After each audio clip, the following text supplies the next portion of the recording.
Hello guys, luto tayo ng ulam natin. Painit ang kawali. Margarine and olive oil. Turuan ko kayo kung paano magluto ng senior cut na adobo para madali siyang maluto. Tinry ko na yung mga sangkay, pati ang baboy. Sibuyas na puti.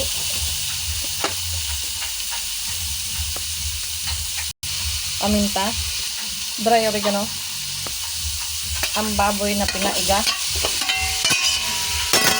Niluto ko na siya kanina. Pinakuluan at pinagmantika. Kalamansi.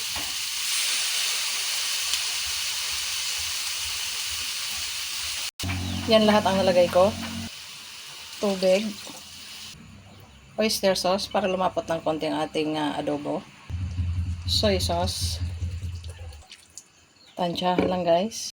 Hindi ako nagme-measure ng tinatansya ko lang. Sanay ako sa tansya. And then, ito.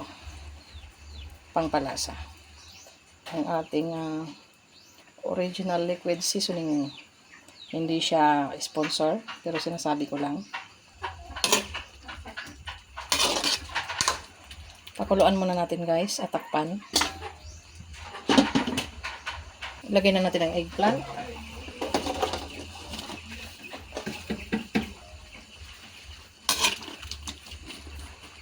Yan. Simmer ulit. Takpan. Ang ating olive. Nor cubes. Fried potato.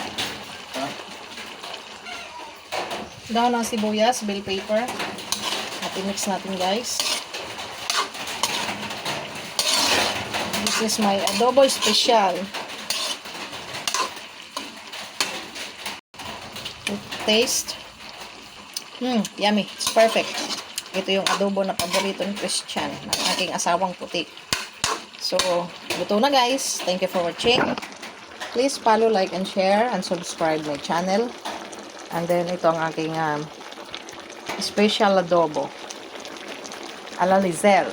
So, kung gusto nyong ma-achieve ito, sundin nyo lang ang recipe ko.